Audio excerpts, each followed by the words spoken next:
নমস্কার সকলকে, সকলের জন্য রইল অনেক ভালোবাসা, অনেক শুভেচ্ছা।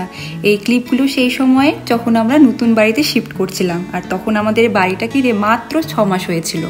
আর সদ্য উঠেই সব কিছু গুছিয়ে ওঠা বেশ কষ্টকর ছিল সেই সময়। তখন অনেক কিছুই ঠিকঠাক মতন গুছিয়ে উঠতে পেরেছিলাম না, বিশেষ করে কিচেনটা। আর কিচেনের ড্রয়ারগুলো তো একেবারেই অগোছালো অবস্থাতে ছিল। ধীরে ধীরে এখন আমি আমাদের এই নতুন ঘরটাকে নিজের মতন করে সাজিয়ে নিচ্ছি। ঘরের এক একটা কোণা, এক একটা রুম, এক একটা জায়গা সব কিছু ঠিকঠাক করে করছি ধীরে ধীরে করে। তো আজকের ভিডিওতে আমি তোমাদের সঙ্গে শেয়ার করব কিভাবে আমি আমার কিচেনের ড্রয়ারগুলোকে গুছিয়ে ফেলেছি, কি কি জিনিস কোথায় রাখলে ব্যবহার করতে সুবিধা হয়, সেই গল্প নিয়েই আজকে তোমাদের কাছে চলে এসেছি। তো গল্পটা পুরো দেখো, প্রথম থেকে নিয়ে শেষ অবধি। আশা করছি তোমাদের ভালোই লাগবে। আমরা আমাদের বাড়ি কিনেই নতুন বাড়িতে শিফট হবার ব্লগগুলো কিন্তু তাড়াতাড়ি আমি নিয়ে আসবো। অনেক বড় গল্প, তো বাড়ি কেনার ব্লগ আমাকে 3 থেকে 4টা ব্লগ নিয়ে আসতে হবে। তো সেখানে থাকবে গৃহপ্রবেশ থেকে নিয়ে শুরু করে ফার্নিচার কেনা, পুরো বাড়ি কিভাবে রং করলাম, তারপরে বাড়িতে ঢোকার পর কি কি জায়গায় আমরা চেঞ্জ করেছি, তো সেই সব গল্প ধাপে ধাপে আসবে। অলরেডি কিন্তু আমি বহুদিন আগে আমরা নতুন বাড়ি যখন দেখা শুরু করলাম তখন কিন্তু একটা ব্লগ শেয়ার করেছি। এরপর ধাপে ধাপে বাকি অভিজ্ঞতাগুলো তোমাদের সাথে শেয়ার করব। আশা করছি সেই সব ব্লগগুলো তোমাদের তখন ভালো লাগবে।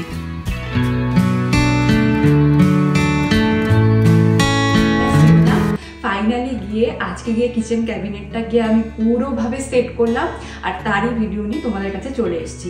আশা করি তোমাদের আজকের ব্লগটা ভালো লাগবে। চলো ভিডিওটা শুরু করি, আর কথা না বলি।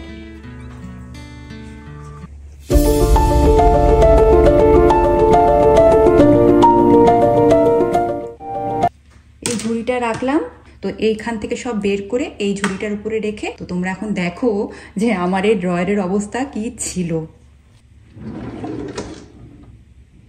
এই দেখো অবস্থা, সব কিছু একসাথে, চামচ, হাতা, খুন্তি, ব্রাশ, তেল গায়ে মাখানোর ব্রাশ, তারপরে দেখো চপস্টিক, বাকি চপস্টিকগুলো কোথায় যে সব মানে ওলট পালট হয়ে আছে। এই দেখো কিছু জিনিস ঠিক করে রেখেছিলাম না। ওই একবারে বাড়িতে যেদিন আমরা ঢুকলাম এনে আমি ব্যাস এখানে যে একবারে সব ডাম্প করে রেখেছি, ওই অবস্থায় এতদিন ছিল। ফাইনালি আজকে গিয়ে আমি না, এগুলো করতেই হবে, না করলে আমার নিজেরই কাজের সময় না এত অসুবিধা হয়ে যাচ্ছিল যে চামচ খুঁজতে যাই, চামচ পাই না, অন্য কিছু বেরিয়ে চলে আসে। কি অবস্থা দেখো।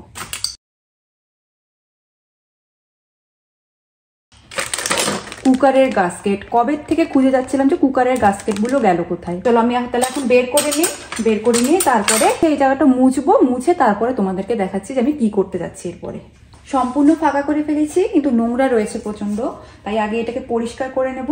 তো আমি এখানে একটা নিয়ে নিয়েছি মাল্টি সারফেস ক্লিনার একটা। এটা না কি হয়, পুরো ব্যাকটেরিয়া যদি থাকে সেটাকেও মেরে ফেলবে আর জায়গাটাকেও পরিষ্কার করে দেবে। আর এটার মধ্যে না লেবুর সুগন্ধ আছে।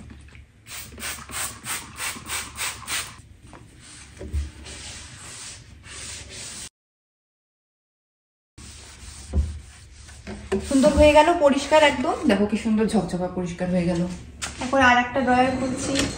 এই যে এখানে আমি রেখেছি গ্লাস, কাঠের হাতা, এইসব জিনিসগুলো রয়েছে। এখন এই ড্রয়ারটাকে এখন সেট করব।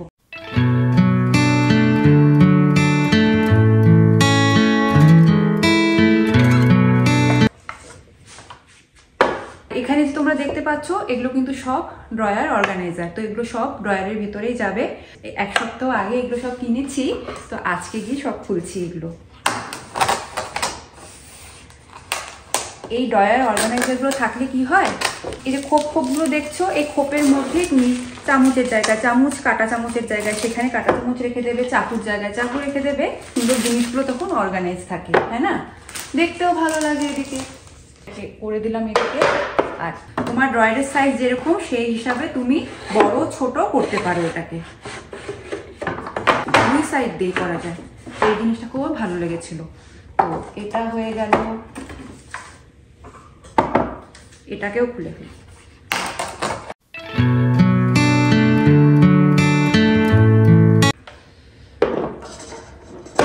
এইটা যে তোমরা দেখছো, দেখাচ্ছি সামনের থেকে। এই দেখো খোলা যায় এভাবে। এটাতে স্পেশালি মশলা রাখে, ছোট ছোট এরকম বোতলও পাওয়া যায়, আমি সেগুলো কিনেছি, একটু পরে তোমরা দেখতে পারবে। তো বোতলগুলো এইভাবে সব রেখে দিব, তো সেগুলো সব এভাবে গুছিয়ে গুছিয়ে গুছিয়ে রাখতে পারো। আর তোমার ড্রয়ারের সাইজ এরকম, তো সেইভাবে এটাকে বড় ছোট এরকম করা যেতে পারে, ঠিক আছে। আর একটা এরকম। তো টোটাল আমি এখানে ড্রয়ার অর্গানাইজার কিনেছি 6টা সেট। সবগুলোকে এখন এই ড্রয়ারের ভেতরে ঢোকাবো আর সুন্দর সুন্দর করে সাজিয়ে রেখে দেবো, ঠিক আছে। চলো।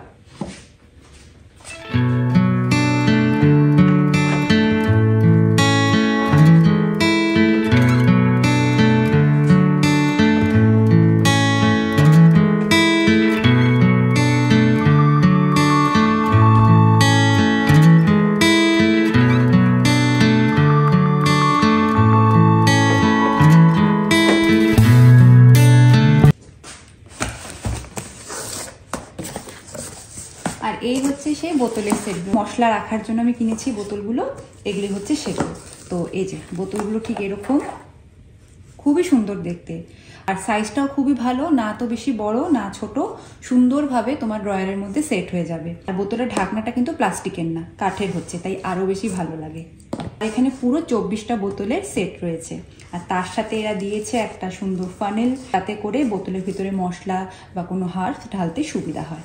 তো এরকম একটা ফানেল ওরা দিয়েছে, একটা এরকম পেন দিয়েছে। পেনটা কাজের কি দেখাচ্ছি একটু করে। তো বোতলগুলো আগে বের করে নিই, ঠিক আছে।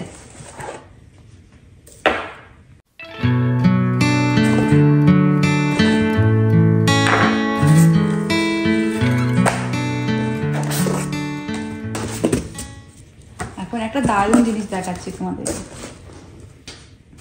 ইটালিয়ান মশলাগুলোই বেশি, orange peel, oregano, paprika, smoke paprika, parsley, pepper flakes, কি ধরনের মশলা হতে পারে আর কি ধরনের মশলা তোমরা এর মধ্যে রাখতে পারো। তো ওরা একটা না এখানে উদাহরণ দিয়ে দিয়েছে।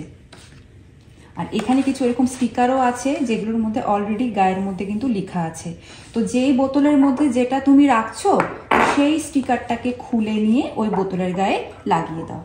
আবার কতগুলো স্টিকার এরকম ফাঁকাও রেখেছে, তো সেটার জন্য এই যে পেনটা। ফাঁকা স্টিকারগুলোতে তোমরা সেখানে টারমারিক পাউডার লিখে দিলে, কিউমিন পাউডার লিখতে পারো, রেড চিলি পাউডার লিখতে পারো। তো এরকম অনেকগুলো স্টিকার ফাঁকাও আছে, আর অনেকগুলো স্টিকারে এরকম লেখা আছে। তো ভেরিয়াস টাইপের না স্টিকার এরা দিয়েছে। তো আমার খুব ভালো লেগেছে জিনিসটা দেখে। কতগুলো স্টিকার তো একদমই ফাঁকা। আমরা ডেইলিকার রান্নার ইউজে যেসব মশলা আমরা ব্যবহার করব, তো সেই সব মশলার নামও এর মধ্যে লিখে দিয়ে এই বোতলের গায়ে চিপকে দিতে পারো, দেখতেও সুবিধা হয়। তো আমি কি করব, অর্ধেক বোতলগুলো রাখবো হার্বসের জন্য, আর অর্ধেক বোতলটা রাখবো আমাদের ইন্ডিয়ান মশলাপাতির জন্য। অনেক ধরনের স্টাইলেও আছে, কতগুলো এরকম ব্ল্যাকের মধ্যে, কতগুলো আবার এরকম দেখো ট্রান্সপারেন্টের মধ্যে। যখন উঠিয়ে গায়ে লাগিয়ে দিবে তো সাদা হয়ে দেখা যাবে। কতগুলো হচ্ছে সাদা কাগজের মধ্যে, কাগজ না মানে সবই স্টিকার, এরকম সব কাট কাট করা আছে। তো পুরো এটাকে স্টিকারটাকে উঠিয়ে নিয়ে লাগিয়ে দাও। তো এই ধরনের যদি লাগাচ্ছ তাহলে পুরো বোতলটার গায়ে লেগে যাবে, বুঝলে। আর ব্ল্যাকটা যদি লাগাচ্ছ তাহলে গোলভাবে মাঝখানে লেগে থাকবে। মানে যেটা তোমার ইচ্ছা, যেটা তুমি পছন্দ করবে সেই হিসাবে লাগাতে পারো। তো ওরা অনেক ধরনের স্টিকারের স্টাইলও দিয়ে দিয়েছে, কতগুলো ব্ল্যাঙ্ক করে রেখেছে। এই ধরনের স্পাইসেস আমরা এই বোতলে রাখবো, তো সেই হিসাবে এখানে নামগুলো লিখে দেওয়া যেতে পারে। অনেক আছে, তো ওখানে বেশি ওরা দিয়েছে। অনেক সময় স্টিকার খারাপও হয়ে যায় না, আঠা খারাপ হয়ে যায়, ধরো খুলে আসছে, তারপরে বোতল তো ধুতেও তো হয়, তো জল পড়লে তো খারাপ হয়েই যায় স্টিকারগুলো। তো এই জন্য ওরা এক্সট্রা এরকম দিয়েছে যে যখনই খারাপ হয়ে যাবে তো বোতলের গায়ে তোমরা আবার লাগিয়ে দিতে পারো। পুরো একটা চটি বই। এর মধ্যে এখন সব মশলাগুলো ঢালি।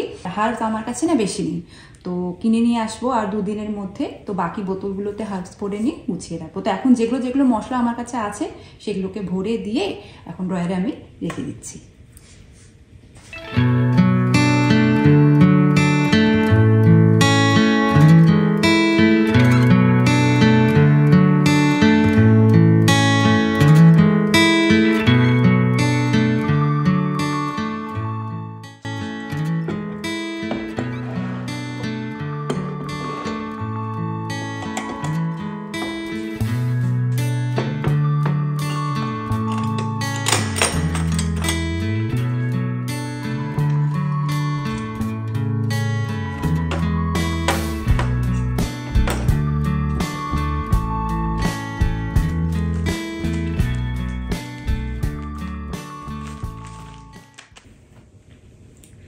ডিনার ন্যাপকিনগুলো এবার নতুন কিনেছি। কালারটা এত ভালো লাগলো, আর আজকাল এই নিউট্রাল কালারটা এত উঠেছে যে সব জিনিসের মধ্যে দেখা যায়, আর ঘরের মধ্যে না ভালো লাগে দেখতে। অনেক ধরনের কালার ছিল, সবই হালকা কালারের, যেমন light blue, light green, light yellow, কিন্তু আমার এই কালারটাই বেশি ভালো লাগলো। ডিনার ন্যাপকিনটা পুরো কিন্তু কটনের মধ্যে, বেশ বড়, দেখো পুরো কটনের মধ্যে হচ্ছে। আর কি সুন্দর দেখো লেস লাগানো ন্যাপকিনের সাইডে, ভীষণ সফট। পুরো এই ন্যাপকিনটা সেট হচ্ছে এখানে 12টা, তো 12টা ন্যাপকিন রয়েছে এখানে। আমার কাছে আগে ছিল না ডিনার ন্যাপকিন, এটাই প্রথমবার নিলাম। এখন ধীরে ধীরে করে কালেকশন আরও বাড়াবো। এটা নতুন কিনেছি, এখন এটাকে গুছিয়ে রেখে দিই। আমি ওয়েটারই ওয়েট করছিলাম, যেদিন কিচেনটা পুরো সাজাবো সেদিন এই ন্যাপকিন সেটটা খুলবো। তো এসেছে কিন্তু অনেকদিন আগেই। পুরো ন্যাপকিনটা জুড়ে এত সুন্দর লেস লাগানো সাইড দিয়ে, দেখতেই কত ভালো লাগছে।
তো এতদিন ধরে যাদের জন্য ওয়েট করে যাচ্ছিলাম তারা আজকে পৌঁছে যাচ্ছে। শ্বশুর শাশুড়ি রোহিত তারা আজকে পৌঁছাচ্ছে, ক্যালিফোর্নিয়াতে ল্যান্ড করছে, 4টার দিকে ওদের ফ্লাইট ল্যান্ড করছে। তো আমরা এখন বাড়ির থেকে বেরিয়ে যাচ্ছি। এখন বাজে ঘড়িতে 12টা। যেহেতু বেরিয়াতে পৌঁছাতে আমাদের 1 ঘন্টার মতন সময় লেগে যাবে, আর ওখানে গিয়ে আমাদের অন্যান্য কিছু কাজও আছে। তিথি যেহেতু এতদিন পর যাচ্ছে, তিথি ড্রাইভ করে নিয়ে যাচ্ছে। 3 জনের মিলে 6টা সুটকেস। ইন্টারন্যাশনাল ফ্লাইটে পার পার্সন 2টো করে সুটকেস অ্যালাউ করে, তো ওদের 6টা সুটকেস আছে। তো এত বড় গাড়িতে তো হবে না, একবারে তো আসবেও না। তো তিথির গাড়িতে 3টা সুটকেস এসে যাবে, আর বাকি আর একটা উবার নিয়ে ওর মধ্যে 3টা সুটকেস ভরে আমি আর রোহিত আর একটা গাড়িতে চলে আসবো। আমরা ওই 3:30টার নাগাদ এয়ারপোর্টে পৌঁছে যাব, কারণ ওরা 4টার দিকে ওদের ফ্লাইট ল্যান্ড করছে, আর ইমিগ্রেশনের সব কাজকর্ম সেরে ওদের বাইরে বেরোতে বেরোতে 5টা বেজেই যাবে। তো ওই 3:30, 4টার নাগাদ আমরা গিয়ে ওখানে এয়ারপোর্টে ওদের জন্য ওয়েট করব। তো আমরা এখন বেরিয়ে পড়ছি, আর কথা বলে সময় নষ্ট করছি না। রাস্তাতে যেতে যেতে আর ফার্দার তোমাদের সাথে আর বাকি কথাগুলো হবে, আর ওখানে পৌঁছে তো অবশ্যই দেখাবো। আর আমি এখানে সকালবেলা উঠে তাদের জন্য বানিয়ে দিয়েছি রুই মাছের হালকা করে একদম ঝোল বানিয়েছি। একটা এখানে রুই মাছের ঝোল বানিয়েছি, আর এইদিকে রয়েছে একটা মিক্স ডাল, আর এদিকে মিষ্টি কুমড়ো, মটরশুঁটি দিয়ে মিষ্টি কুমড়োর তরকারি। আর বাড়িতে তো আমাদের পৌঁছাতে ওখান থেকে 8:30 মতন হয়েই যাবে। তো রান্নাগুলো তাই সকালবেলা সব করে রেখে দিলাম। আসার পরে মা বাবাকে জিজ্ঞাসা করি, মা বাবা ভাত খেতে পছন্দ করবে না রুটি খেতে পছন্দ করবে, তাহলে সেটাই করব। আর আমি তরকারি ডালটা ওইভাবে বানালাম যে যদি মা বাবা বলে যে হ্যাঁ রুটি খাবো, তাহলে তরকারি আর ডাল দিয়ে রুটি হয়ে যাবে। আর যদি বলছে যে হ্যাঁ ভাত খাবো, তাহলে তো মাছের ঝোল আছেই। আর রুটি দিয়ে যদি হয়ে যাচ্ছে, তাহলে মাছের ঝোলটা রেখে দিব, কালকে আমাদের দুপুরবেলা হয়ে যাবে। আর তার সাথে একটা তরকারি আর একটা ভাজা আর একটা কিছু অন্য কিছু করে নেবো। তো এইটাই, এখন আমরা বেরিয়ে পড়ছি। আর কিচ্ছু বলার ছিল তোমাদের? আর কিছু বলার ছিল না, এটাই। এখন আমরা বেরিয়ে পড়ছি। এখন জ্যাকেটটা নিয়ে নিই, খুব ঠান্ডা আছে বাইরে। আর বে এরিয়াতে তো আরও, এখানে তো ঠান্ডাই, আর সমুদ্রের পাশে না আর একটুখানি বেশি ঠান্ডা লাগে। চলো বেরিয়ে যাই এখন, ঠিক আছে, বাই। আমাদের এয়ারপোর্ট পৌঁছতে এখনও প্রায় 1 ঘন্টার মতন বাকি, তবে আর মাত্র 20 মিনিটের মধ্যে আমরা বে এরিয়াতেই ঢুকে যাব। আজ লাঞ্চের জন্য আমরা হাওয়াইন রেস্টুরেন্ট থেকে আমাদের ফেভারিট পোকে নামের একটা খাবার আছে সেটা নিচ্ছি, যেটা টুনা, স্যামন, ক্র্যাব আর রং বেরঙের সবজিতে বানানো, একদম ফ্রেশ আর হেলদি খাবার। আমি আর তিথি দুজনেই খুব ভালোবাসি এটা খেতে।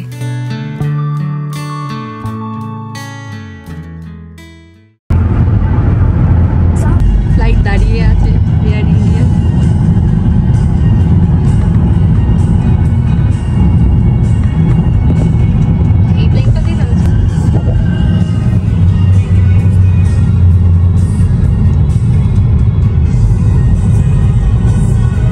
এয়ারপোর্টের ভেতরে আমরা ঢুকে পড়েছি।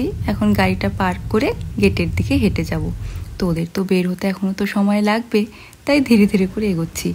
যত ধীরে ধীরে করে গেটের সামনে একটু একটু করে এগিয়ে যাচ্ছি না, মনটা একদম উত্তেজিত লাগছে। বহুদিন পর সবাই আসছে।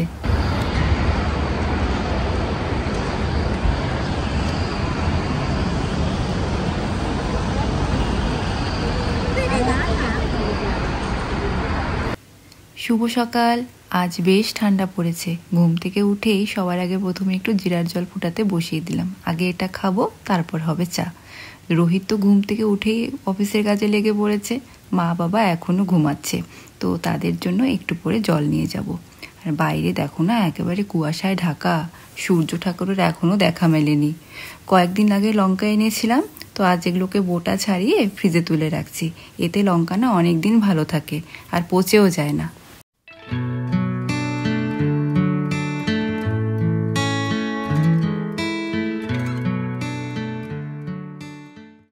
নমস্কার বন্ধুরা, শুভ সকাল সবাইকে। কাল আমাদের বাড়ি পৌঁছাতে পৌঁছাতে রাত 9টা বেজে গেছিলো। তিথি, মা, বাবা তারা আগে পৌঁছে গেছে। যেটা বলেছিলাম, তিথির গাড়িতে মা, বাবা আর 3টা সুটকেস নিয়ে তিথি রওনা হয়ে গেছিলো আগে। আমরা প্রথমে উবার বুক করেছিলাম, তো উবার যাকে বুক করেছি সে প্রথমে অ্যাকসেপ্ট করে নেয় আমাদেরকে, কিন্তু তার 5 মিনিট পরে ক্যান্সেল করে দেয়। তারপর আবার ওয়েট করতে হয়। এরপরে লিফট আর একটা এখানে আছে, উবারের মতন আর একটা লিফট রয়েছে, তো আমরা সেই লিফট তারপরে বুক করি গাড়ি। তো ফাইনালি আসলো। 10 মিনিটস ওয়েট করার পরে লিফট চলে আসলো। তো ওই এত ভিড় ছিল না, ওই এয়ারপোর্টের থেকে বেরোনোটাই ছিল সব থেকে একটা মহা চাপের ব্যাপার। মানে তিথিরও পৌঁছাতে পৌঁছাতে লেট হয়েছে। তিথি তো যখন আমরা লিফট পেয়েছি, তিথি বোধহয় তার আধা ঘন্টার থেকে বেশি আগে ও বেরিয়ে গিয়েছিল। আমরা তো ভেবেছিলাম যে ও অনেক আগে বাড়িতে গিয়ে পৌঁছবে। এয়ারপোর্টের থেকে বেরিয়ে যে রাস্তাটা চলে যাচ্ছে যে রাস্তাটা, প্রচণ্ড ভিড় ছিল। তো মানে আমাদের বলতে পারো এয়ারপোর্টের ওখানে রাস্তাতেই আমাদের প্রায় এত ভিড়ের চোটে ওখানেই আমাদের 1 ঘন্টা লেগে গিয়েছিল। তাই বাড়িতে পৌঁছাতে পৌঁছাতে লেট হয়ে গেছে। তো বাড়িতে পৌঁছে মা বাবারা তো ভীষণ টায়ার্ড, অবশ্যই মা, বাবা, রোহিত, ওরা 3জনে খুবই টায়ার্ড ছিল। তো বাড়িতে এসে প্রথমে আমরা একটুখানি চাটা খেলাম, গল্প গুজব করলাম, করার পরে তারপরে আমরা তো ডিনার করতে করতে আমাদের 11টা বেজে গেছিলো। তাই অত রাত্রেতে আর মা বাবা মাছ খায়নি। আমার ওটাই সন্দেহ হচ্ছিল যে অত রাত্রে হয়তো মা বাবারা হয়তো মাছ খেতে চাইবে না। তাই তোমাদেরকে বললাম না যে আমি ডাল তরকারি এমনভাবে বানিয়ে যাচ্ছি, যদি রুটিও খেতে চায় রুটিও খেতে পারে। কিন্তু মা বলল রুটি খাবো না মো, ভাতই করো, কিন্তু ভাত, ডাল, তরকারি ওটা দিই। তো আমি একটুখানি পাশে তরকারি, তো কুমড়োর তরকারি তো বানিয়ে গেছিলাম আর ডালও তো বানিয়েছিলাম। তো আমি যখন মাছ খাবে না মা বললো, তো আমি পাশে একটুখানি আলু ভাজা করে নিয়েছিলাম, ব্যাস। ওটা দিয়ে আমরা খেয়েছি, গল্প গুজব করে। রাত্রি আমাদের শুতে শুতে 1টা-1:30 বেজে গেছিলো। ওই জন্য আমি কালকের ভিডিওটা না তোমাদের সাথে কন্টিনিউ করতে পারিনি, যে সব কিছু ফার্দার যে দেখাবো যে আমরা বাড়িতে এসছি, কি হলো না হলো। তো তারপর শুয়ে পড়েছি। আমিও খুব টায়ার্ড ছিলাম, শুয়ে পড়েছি। আমি যে সকালবেলা উঠে তারপরে তোমাদেরকে আপডেটটা দিই। এখানে এখন চলে এসছি, জল গরম করছি, জিরার জল গরম করছি। আগে খাবো এটা সবাই মিলে, তারপরে গিয়ে চা খাবো।